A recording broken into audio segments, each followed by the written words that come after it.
शारीरिकमा मानसिक रूपमा हुनुहुन्छ भने तपाईँ परमेश्वर, तपाईँ डक्टरकोमा पनि जानुहोस्, किनभने दुईटै मिलेर के हुन्छ तपाईँको पूर्ण हुन्छ। अझै महत्त्वपूर्ण कुरा, धेरै त्यस्ता कुराहरू छन् जो के अरे हाम्रो मेडिकल साइन्सले गर्न नसकेको कुराहरू हाम्रो परमेश्वरको अनुग्रहले हामी के गर्न सक्छौँ, गर्न सक्छौँ। मेडिसिन साइन्सले ती कुराहरू चाहिँ के गर्दैछ, अझै धेरै कुरा पत्ता लगाउन बाँकी छ।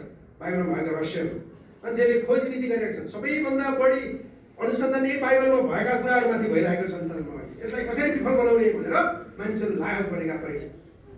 यो बाइबल प्रभु येशू ख्रीष्टले भनेका कुराहरूलाई कसरी विफल बनाउने भनेर साइन्टिस्टहरू लागेकै छन्, विद्वानहरू लागेकै छन्। तर त्यसको सट्टा अझै नयाँ कुरा आइरहेको छ। त्यसमा अझै बाइबलमा भएका कुराहरू प्रमाणित भइरहेको छ।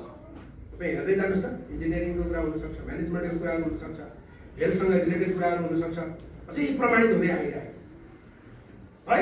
हिजोसम्म मान्छेले भन्थे नि ढोगीहरू क्रिस्चियनहरू खालि प्रार्थनाले सबै कुरा ठिक हुन्छ भन्थे, अहिले त गर्नुपर्ने रहेछ। अझै मेडिकल साइन्सले निको नबनाउने कुरा पनि प्रार्थनाले, प्रभुमा आनन्द गर्ने कुराले, स्तुति प्रशंसा गर्ने कुराले, गीत गाउने कुराले, समूहमा हामी सङ्गति गर्ने कुराले धेरै आरोग्यता हामीले पाउँदो रहेछौँ भनेर मानिसहरूले, के अरे साइन्टिस्टहरू विद्वानहरूले के गरिरहेका छन्। त्यही भएको हुनाले हामी हाम्रो परमेश्वरलाई धेरै धन्यवाद भनौँ, जसले हामीलाई यी रहस्यको कुराहरू सिक्नलाई मौका दिनुभएको छ। अब यो रहस्यको कुरा चाहिँ तपाईँ र मैले हाम्रा साथीभाइहरूलाई, हाम्रा बाआमाहरूलाई, हाम्रा नातेदारहरूलाई, हाम्रा छिमेकीहरूलाई भन्नुपर्ने के छ, कहिलेकाहीँ हामी डराउँछौँ कि क्रिस्चियन भन्नुलाई डराउँछौँ। अनि हामीहरू दुई चारवटा डर छ। के डर छ? एउटा कुरा त डलरे भन्नेलाई भन्ने डर छ होइन। अर्को कुरा गाईको मासु खान्छ नि क्रिस्चियनहरूले भन्ने डर छ होइन।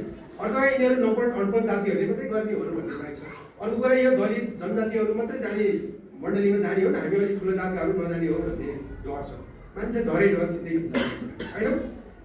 तर मैले जहिले पनि मानिसहरूलाई सोध्ने प्रश्न यही, मण्डलीमा विभिन्न थरीका मानिस आउँछन्, परमेश्वरले चाहनु मागेकै त्यही हो, हामी परमेश्वरका छोराछोरी हौँ। तर हामी विश्वासीहरू परमेश्वरको बारेमा भन्नको लागि किन डर मान्ने?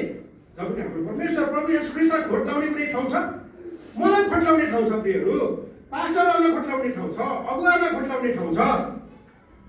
तर हाम्रो प्रभु येशू ख्रीष्टलाई खोटलाउन कसैले सक्ने ठाउँ छैन। तर त्यसको लागि तपाईँले मैले अध्ययन गर्नुपर्छ, प्रभु येशू ख्रीष्टको जीवनको बारेमा अध्ययन गर्नुपर्छ। जब हामी प्रभु येशू ख्रीष्टको जीवनको बारेमा अध्ययन गर्छौँ, बुझ्दै जान्छौँ, अनि हामी प्रभु येशू ख्रीष्टलाई अझै नजिकबाट के गर्न सक्छौँ।